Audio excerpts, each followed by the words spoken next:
Hello बच्चों, कैसे हैं आप? आशा करते हैं आप सभी स्वस्थ होंगे। चलिए आज की वर्कशीट शुरू करते हैं बेटा। आज दिनांक है 25 जनवरी 2021 और डीआई द्वारा दी गई वर्कशीट नंबर 153 हम करेंगे, जो कि हिंदी विषय की है और कक्षा 5 के लिए है।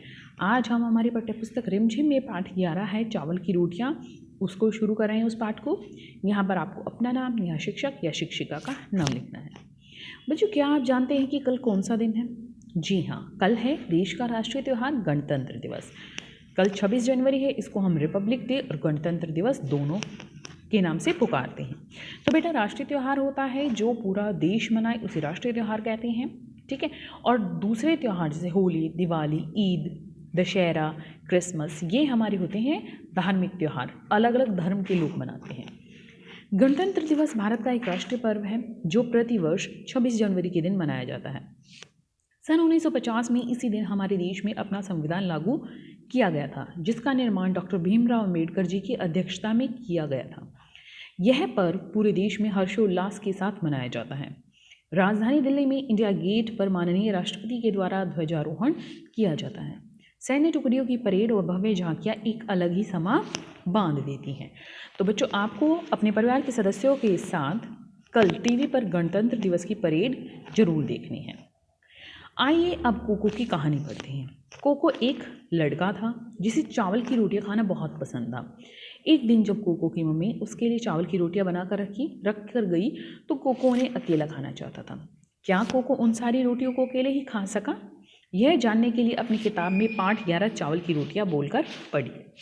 अब प्रश्न एक है बच्चे बेटा कि नीचे दी गई पंक्तियों को एक बार पूरा करते हैं, फिर इन पंक्तियों को बोलकर पढ़ते हैं। कोको की माँ ने कोको के लिए नाश्ते में चावल की रोटियां बनाई। वह अपनी मनपसंद रोटियां किसी के साथ नहीं बांटना चाहता था। इसीलिए जब उसका दोस्त कौन आया? उसका दोस्त नीनी उसके घर आया तो उसने झट से उनको रेडियो के पीछे छिपा दिया। किसके पीछे छुपा दिया? रेडियो के पीछे छुपा दिया। उसके बाद उसकी दोस्त मिमी आने पर उसने दोबारा से रोटियों को डैश रंग के फूलदान में छिपा दिया। उसने दोबारा रोटियों को गुलाबी रंग के फूलदान के पीछे छिपा दिया। मिमी फूलदान में छिपा दिया, रेडियो के तो पीछे छिपाया था बेटा और फूलदान के अंदर छुपा दी थी उसने।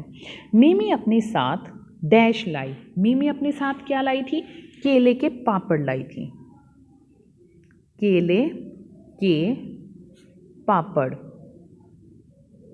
लाई थी। तभी उसका एक और दोस्त डैश आया। फिर उसका दोस्त कौन आया? एक और तिनसु। कौन आया? तिनसु। कौन आया फिर? तिनसु आया। अब क्या था?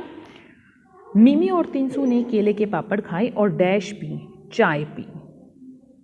इतने में दुकान का मैनेजर उबा तुन डैश रंग का फूलदान लेने के लिए आया। तो यहाँ पर बदलने के लिए, तो यहाँ पर गुलाबी रंग का फूलदान बदलने के लिए आया।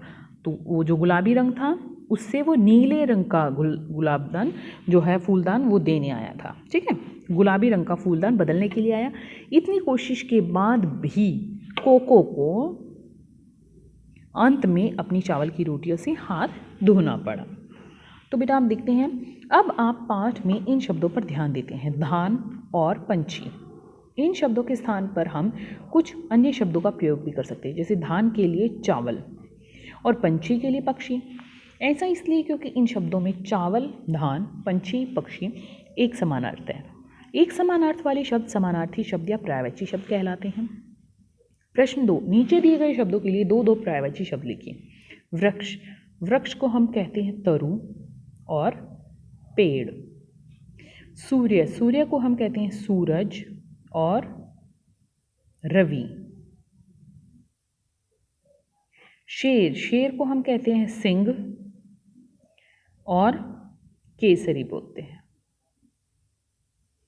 प्रश्न 3, गणतंत्र दिवस 26 जनवरी पर एक अनुच्छेद लिखिए। यह अनुच्छेद अपनी अभ्यास पुस्तिका की पृष्ठ संख्या 159 पर लिख सकते हैं। तो 159 स्पेस पेज नंबर पर स्पेस है, वहाँ आप लिख सकते हैं। ठीक है बेटा। और आपको अपनी अभ्यास पुस्तिका की पृष्ठ संख्या 8 भी करनी है।